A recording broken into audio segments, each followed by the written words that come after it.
మనము వరంగల్ అప్పుడు మాట్లాడిన దీని గురించి జనం గుర్తుకున్నది కావచ్చు. వరంగల్ అప్పుడు పోయి మనం గడబడి చేస్తే దొంగతనంగా వచ్చి రిబ్బన్ కట్ చేసి నా ఫోటోలు కూడా బయటికి రానియాలి. వరంగల్ పెట్టినప్పుడు ఫస్ట్ ఫోటోలు కూడా బయటికి రానియాలి. ఆ రోజే చెప్పినాం ఈయన బరాబర్ ముఖ్యమంత్రి వాటా ఉన్నది అలా. జనము ఇప్పుడు ఏంటంటే ఇంత పెద్దగా ఎట్లా విస్తరిస్తారండి? ఎట్లా విస్తరిస్తారు? నెలల్లోనే వెళ్ళిపోయింది. అన్ని దొంగ ఆపరేషన్లు ప్రభుత్వం. ఇప్పుడు ప్రభుత్వ దవాఖానలనేమో పీనుగలకు కూడా రక్షణ లేదు. పీనుగలను కూడా కుక్కలు వీక్కుంటున్నాయి. మొన్న జడ్చర్ల జరిగింది కదా.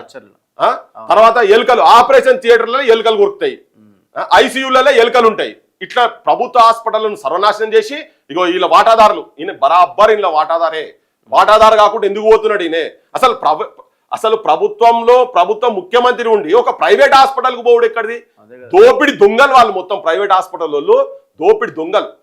వాడు ఒక కన్నుకు ఆపరేషన్ అయితే పన్నును వీకేటట్టు ఉన్నది, కాలుకు ఆపరేషన్ నాయన అంటే తలకాయ తీసే సర్జరీలు చేసే కొడుకులు వీళ్ళంతా. వాళ్ళ దగ్గర పోయి ఇగో ఈ హాస్పిటల్ కు ఈ పెద్ద మనిషి ఆద్యం పోతుంది. యశోద ఉండే, ఇప్పుడు ఇది అయింది. అవును, అప్పుడు యశోద కేసీఆర్ వాటాదారు, ఇప్పుడు ఈయన వాటాదారు. ఇలా రేవంత్ రెడ్డి వాటాదారు. ఇగో మెడికవర్ హాస్పిటల్.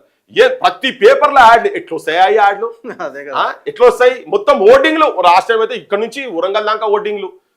వీళ్ళ కథ, వీళ్ళ వాటాలు లేకుంటే 26 హాస్పిటల్స్ 25 హాస్పిటల్స్ ఉన్నాయట. అంటే ఎంతమంది పుస్తకాలు ఉన్నాయి ఇలా, ఎంతమంది మట్టెలు ఉన్నాయి, ఎంతమంది భూములు ఉన్నాయి, ఎంతమంది ఇండ్లు ఉన్నాయి ఇలా వీళ్ళు పెట్టిన దాంట్లో. వాళ్ళు చిన్న జ్వరం వస్తాయి కొడుకులు మొత్తం దాన్ని 20 రోజులు అన్న కూర్చోబెట్టి శవాలకు ట్రీట్మెంట్ చేసే హాస్పిటల్ కదా ఇవి. ఎన్ని చూపియలే ఇప్పటి జరుగుతున్న ప్రజలకు మొత్తం తెలిసింది. చిన్న 10,000 రూపాయలు అయిపోయేదానికి 10 లక్షలు బిల్లు వేసి పంపుతారు. మొన్న ఒక హాస్పిటల్ చెప్తున్నారు 8 లక్షల రూపాయలు బిల్ అయిందట.